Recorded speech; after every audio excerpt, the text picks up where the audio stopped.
بسم اللہ الرحمن الرحیم۔ مدینہ طیبہ کے مضافات گرد و نواح میں ایک یہودی تاجر رہا کرتا تھا، سلام ابن جبیر کے نام سے، بزنس مین تھا۔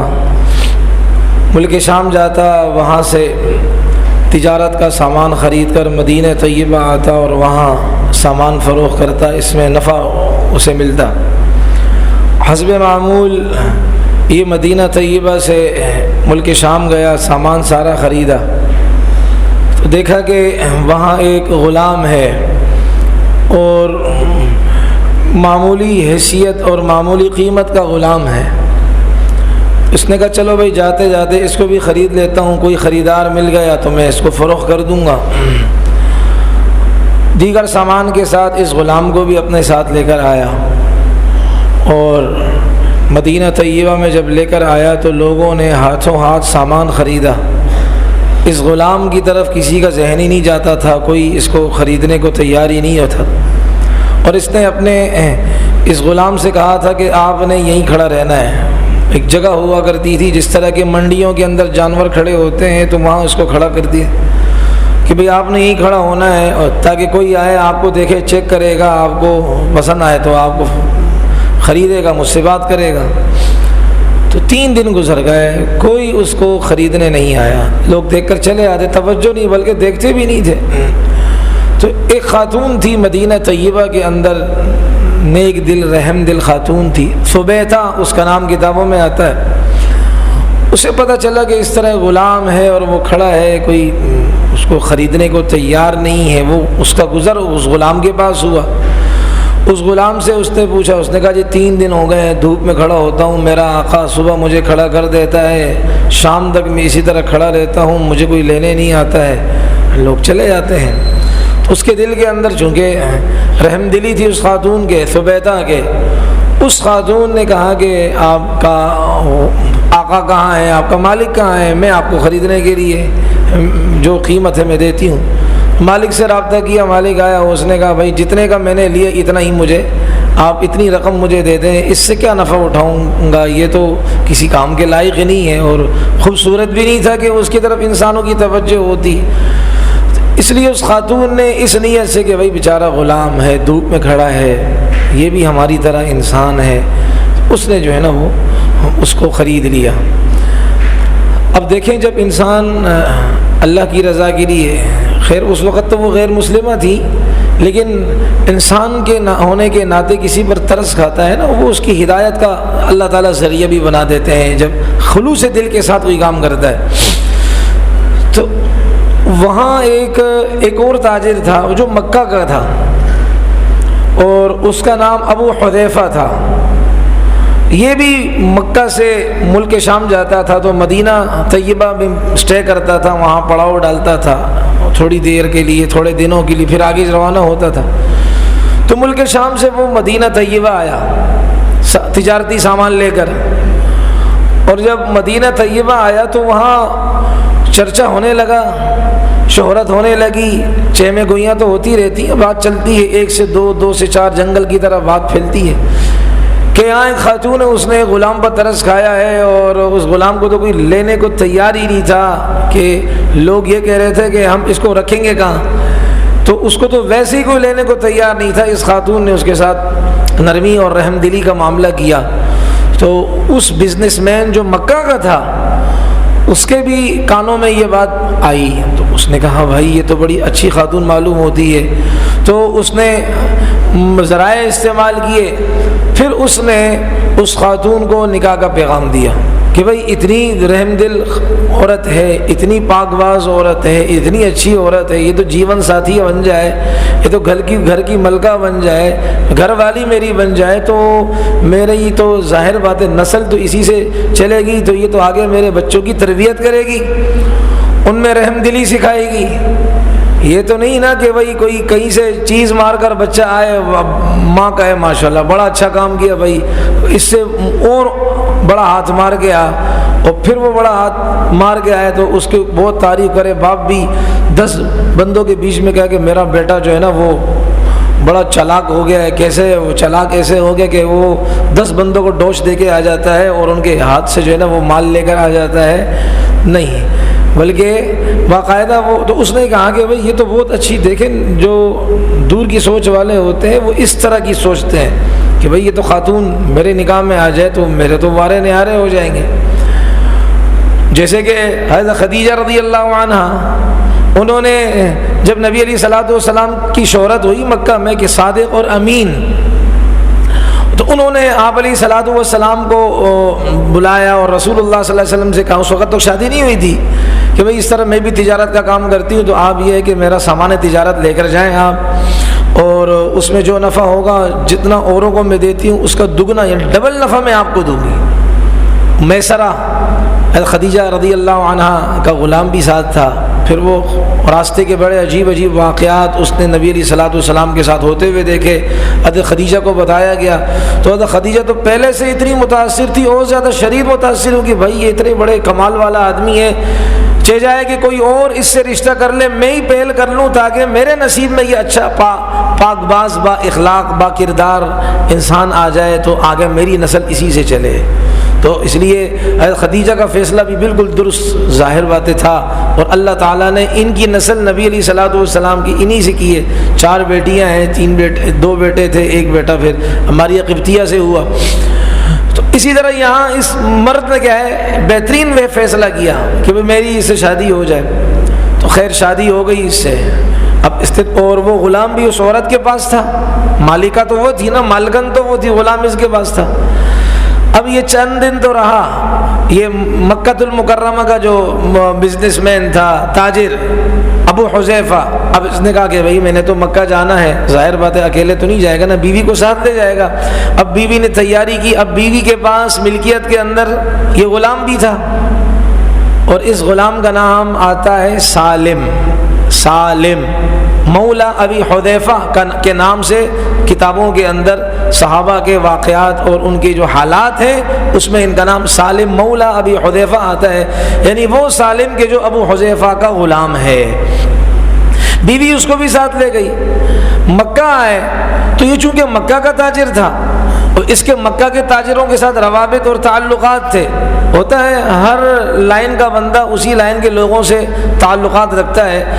اب ان تاجروں میں اور ان وہاں کے مالداروں میں، مکہ کے مالداروں میں ایک مالدار حضرت عثمان ابن عفان بھی تھے، جن کو عثمان غنی کے نام سے یاد کیا جاتا ہے رضی اللہ عنہ. یہ دونوں دوست تھے.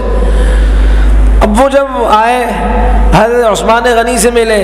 اب حضرت عثمان غنی رضی اللہ عنہ کا ان کے ساتھ رویہ وہ تبدیل نظر آ رہا تھا. وہ حیران کہ بھائی میں جب جا رہا تھا اس وقت عثمان ابن عفان کسی اور طرح سے مجھے پیش آتے تھے، دوستوں کی طرح. اب یہ کٹتے ہوئے مجھے نظر آ رہے ہیں. یہ دوست کا دوست کے ساتھ انداز ہوتا ہے.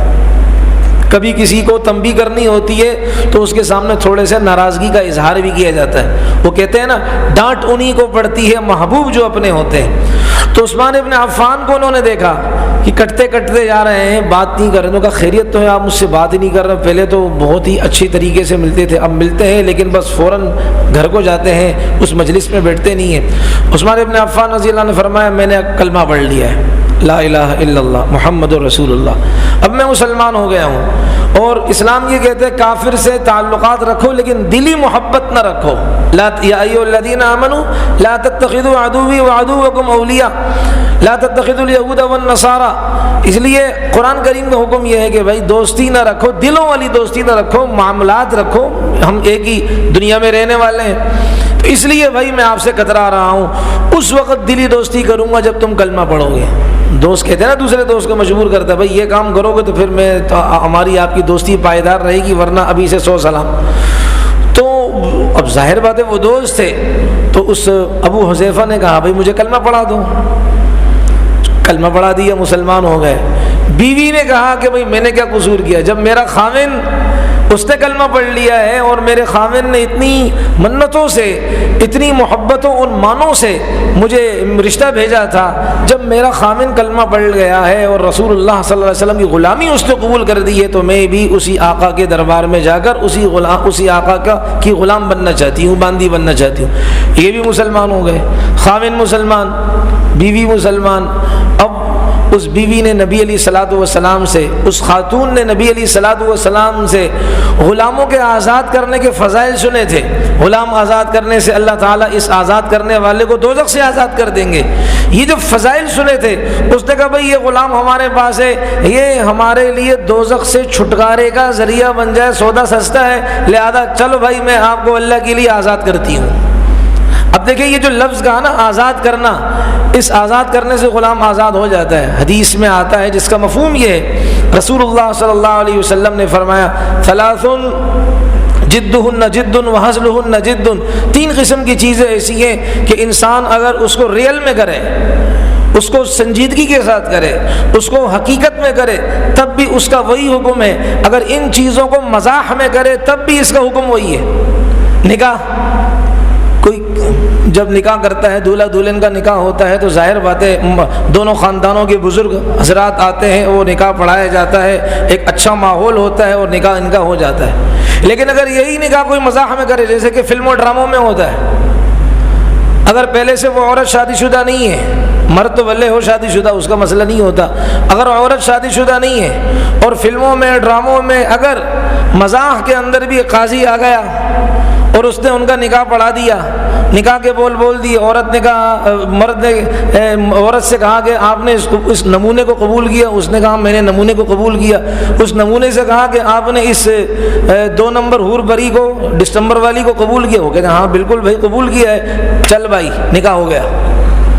اب وہ لاکھ پیٹے، ایڑیاں رگڑے، دیوار پر سر مارے، کچھ بھی کر لے، ان کا نکاح ہو گیا.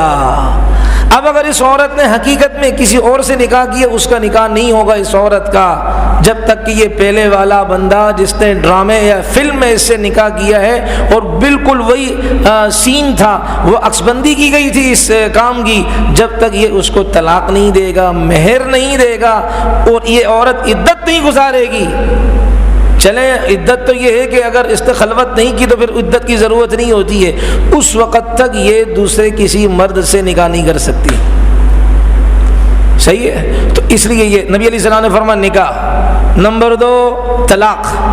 مذاق میں بھی کوئی طلاق دے، حقیقت میں انسان دیتے، سیریس ہی دیتے، کوئی منہ میں گڑ رکھ کر ٹوفی رکھ کر تھوڑی طلاق دیتا ہے. لیکن اگر کسی نے کہا میں نے تو مذاق کیا تھا، تو پھر شریعت بھی کہتی ہے اب مذاق کا ذائقہ آپ کو انشاءاللہ موت تک اس کی کڑواہٹ آپ کو ستاتی رہے گی، یاد آتی رہے گی، طلاق ہو گئی ہے. اور تیسرا آزاد کرنا. صرف لفظ آزاد کر دیا، کسی نے زبان سے نکال دیا تو وہ غلام ہو، اگر اس کے اس میں ملکیت میں یا باندھی ہو تو وہ آزاد ہو گئے. تو اس لیے اس عورت نے جب دیکھا کہ نبی علیہ الصلوۃ والسلام نے غلام کو آزاد کرنے کے اتنے فضائل سنائے، بس اتنا بول اس نے اپنے غلام کو کہے کہ میں نے تمہیں اللہ کے لیے آزاد کیا، وہ آزاد ہو گیا. اب وہ غلام جو تھا سالم، اس نے کہا یا اللہ میں کہاں جاؤں گا؟ اپنی مالکہ سے کہا، مالکن سے کہا، اپنی سیدہ سے کہا میں کہاں جاؤں گا؟ میں تو آپ لوگ کے ساتھ مدینے سے آیا، پہلے ملک شام میں تھا، وہاں مجھے استخر کا علاقہ ہے، وہاں سے ان کو کسی نے اس بچے کو کڈنیپ کیا تھا، وہ ملک شام لے کر آئے، ملک شام سے مدینہ آئے، مدینے سے مکہ آئے، اب یہاں آپ نے مجھے آزاد کر دیا تو میرا تو کوئی ہے نہیں، پرسان حال میں کہاں رہوں گا؟ تو اس عورت کے خاوند نے کہا، ابو حذیفہ نے کہا آپ میرے پاس ہی رہو گے، آپ ہمارے گھر کے فرد ہو، آپ کو ہم کہیں جانے نہیں دیں گے. اور یہ لڑکا بھی، یہ سالم بھی مسلمان ہو گیا، اور ابو کا نام ان کا عبید تھا لیکن مشہور اس سے ہو گئے سالم مولا ابی حذیفہ، یہ بھی مسلمان. اب مسلمانوں پر آپ نے سنا پڑا ہے کہ ہجرت سے پہلے مسلمانوں پر سخت حالات آئے تھے مکہ المکرمہ میں، یہاں تک کہ نبی علیہ السلام نے اللہ کے حکم سے فرمایا کہ بھئی جس نے ہجرت کرنی ہے وہ ہجرت کرے. حبشہ کی طرف ہجرت کی، پھر مسلمانوں نے دوسری ہجرت بھی حبشہ کی طرف کی، پھر اس کے بعد آپ علیہ السلام کے حکم سے مدینہ پاک کی طرف کی. ابھی تک نبی علیہ السلام مدینہ پاک میں ہی تھے، صحابہ منتقل ہو رہے تھے. پہلا جو بیچ تھا، پہلی جو جماعت تھی جو مکہ سے مدینہ کی طرف جنہوں نے ہجرت کی، اس میں یہ سالم بھی تھے، اور انہوں نے اکثر قرآن یاد کر لیا تھا، اکثر قرآن ان کے حفظ میں تھا، اس لیے اس جماعت میں حضرت عمر بھی تھے. اب قبا کے قریب یہ جماعت ٹھہری تو بھائی نماز کا موقع ہے، نماز کون پڑھائے گا؟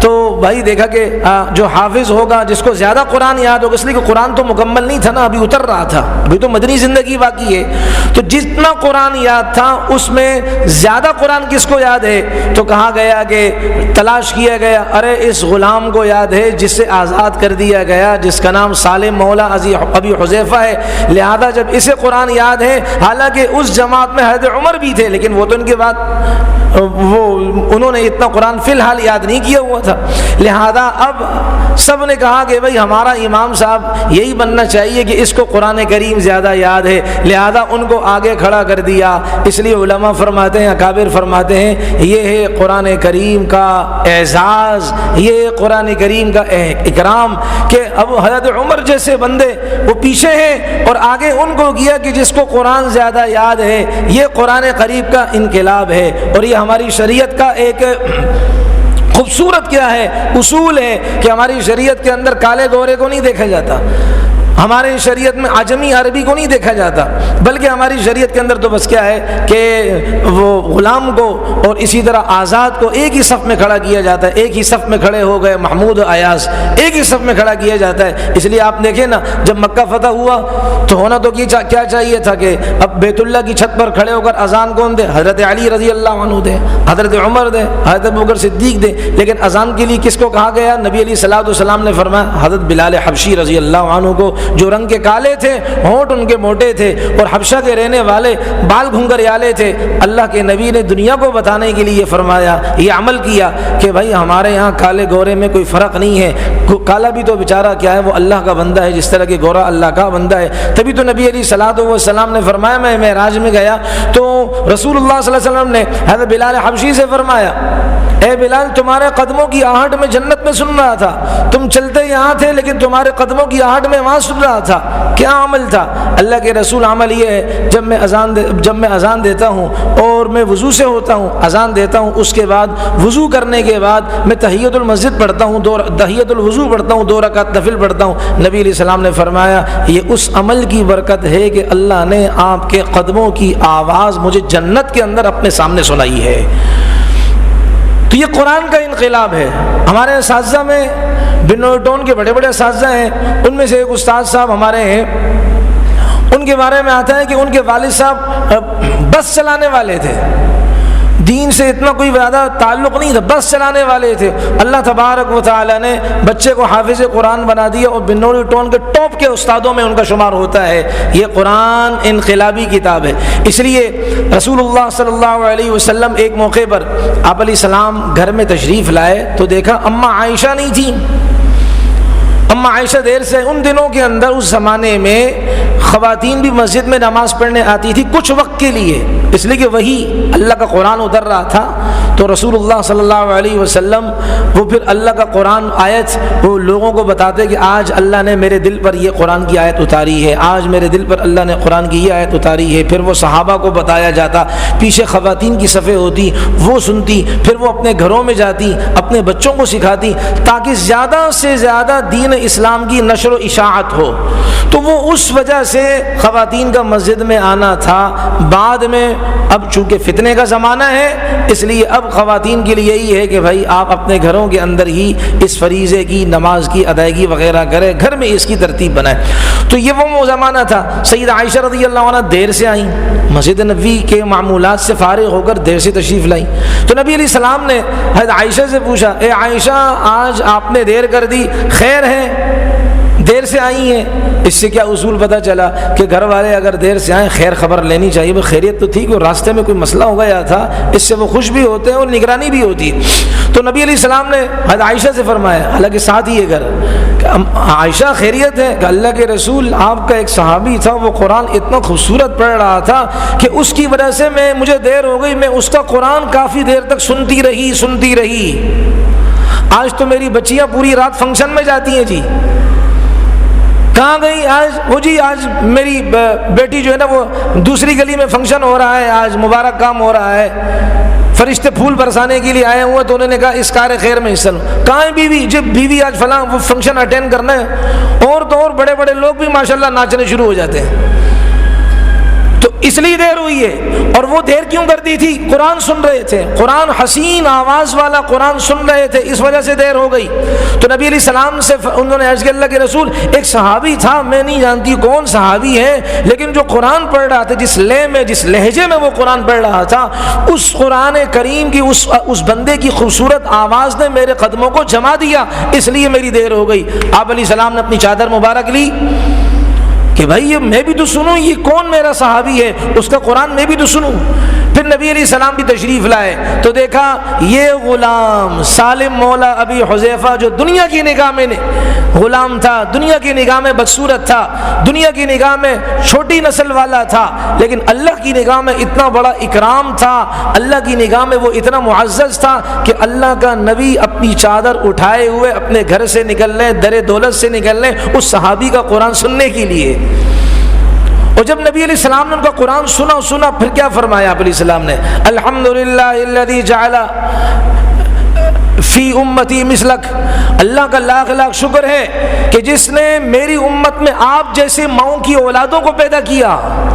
یہ میرے لیے اعزاز کی بات ہے کہ میری امت میں آپ جیسے لوگوں کو، آپ جیسے جوانوں کو، آپ جیسے لوگوں کو جن کی زبان قرآن کی تلاوت سے تر ہے اور جن کی آواز میں اللہ نے ایک عجیب تاثیر رکھی ہے. اللہ کا لاکھ احسان ہے، یہ اللہ کی نعمت کی قدر کر رہا ہوں میں کہ اللہ نے میری امت میں آپ جیسے لوگوں کو پیدا کیا. ایک موقع پر رسول اللہ صلی اللہ علیہ وسلم نے ان کے بارے میں فرمایا کہ یہ جو سالم ہیں اللہ تعالیٰ سے حد درجے کی محبت کرتے ہیں. اب دیکھو نا، ایک آدمی کسی کے بارے میں یہ کہے کہ بھائی فلاں آدمی ایسے میں گواہی دیتا ہوں، تو لوگ کہیں گے کہ دیکھو کتنے معتبر بندے نے گواہی دی گئی آدمی سے. اور نبی علیہ السلام جس کے بارے میں گواہی دیں کہ یہ سالم وہ ہے کہ جس کے دل کے اندر اللہ رسول کی محبت کوٹ کوٹ کر رچ رچ کر نس نس میں رگو پے میں بسی ہوئی ہے. تو یہ قرآن کی برکتیں ہی ہے کہ اللہ تعالیٰ نے غلام کو جو فرش پر تھا اللہ نے اسے عرش پر پہنچا دیا ہے. اللہ تبارک و تعالیٰ مجھے آپ کو ہم سب کو رسول اللہ صلی اللہ علیہ وسلم کے صحابہ کی کامل اتباع اور قرآن کریم کی تلاوت اور نیک اعمال کی پابندی اللہ مجھے آپ سب کو نصیب فرمائے.